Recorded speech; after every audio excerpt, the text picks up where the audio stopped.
The jungle was quiet that morning, not peaceful, but watchful. Every leaf seemed to hold its breath. The tribe moved in silence, carrying the body of the old hunter wrapped in woven bark and leaves, scented with crushed herbs. He had lived through wars, storms, and beasts no one dared name.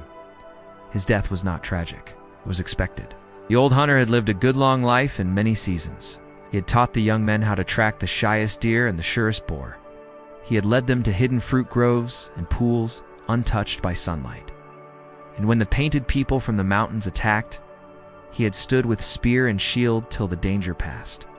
But what followed wasn't expected. When the time of death came, they carried him out of the village. They went up the river till they saw the clearing where the tall trees had stood since before memory. This was the place where all their ancestors had been buried, a sacred spot where vines never grew and animals never lingered. It was here. Here where the earth was kindest and took all their loved ones. Except this time, the earth wasn't kind. As the oldest among them, who'd buried generations, started to dig, the ground resisted. Not stone, not roots, but a heaviness. The soil was soft yesterday, but now it refused the shovel. Every strike bounced, dull and useless. He grunted, wiping sweat from his brow. "It is hard," he said, "but we've walked this way 100 times." Still the earth gave no way. Then the oldest stopped. He looked at the hunter, still and pale in the woven bark. He looked at the sky, not troubled by clouds or kites. He looked at the birds circling above, making no sound. And then he whispered, "The earth is angry." They tried again, 10 paces west, beside the tree, where the moonlight always hit first. Still nothing.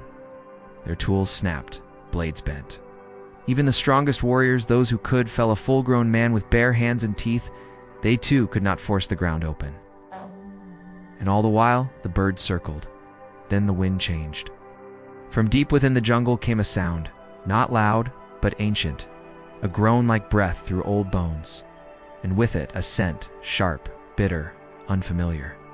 The leaves trembled, though no storm had come. Something was waking, watching. What had been meant as a ceremony of respect had become an intrusion.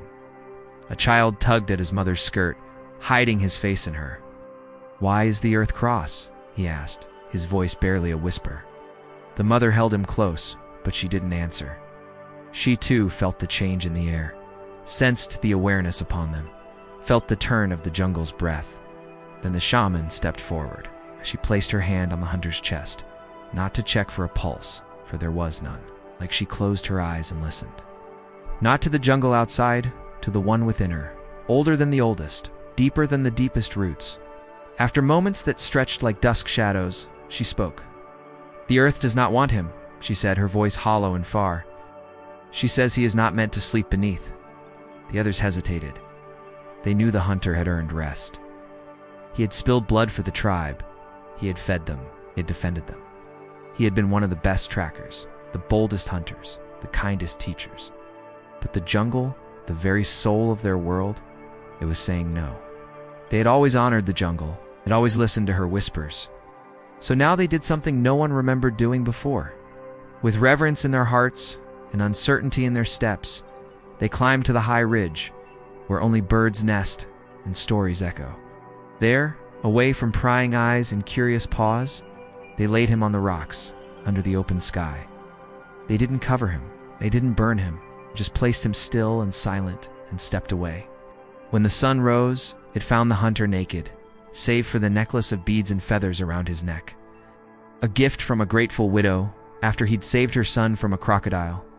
When the wind shifted, it brought the scent of honeysuckle and the sound of cicadas.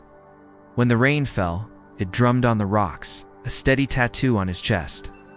The jungle was quiet again, not peaceful, but watchful. By dawn, his body was gone.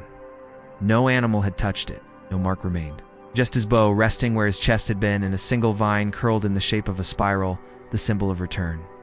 From that day on, the jungle gave more, and more fruit, more game.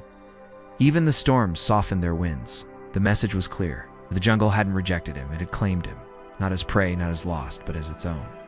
Now, every year during the Green Festival, when the tribe painted their bodies with flowers and leaves and danced under the trees, the young ones would look towards the high ridge, remembering the tale of the hunter, the story of return. Some said they saw his ghost walking among the ancient trees. Some said they heard his laughter and the rustle of leaves. And some swore they'd seen a white-haired old man with keen eyes and gentle smile standing beside the waterfall where the river began, watching over them, watching over the jungle. So if you walk in the green depths where the light filters through emerald leaves and dappled patterns dance on the ground, listen to the whispers of the ancient trees and watch where the shadows lie, for you might just catch a glimpse of him. If this untold tale stirred your spirit, then subscribe, like, and comment to The Forgotten Path, where the old truths still breathe through root and shadow, where forgotten paths lead home, and where every story has a spirit. Some say he walks it still.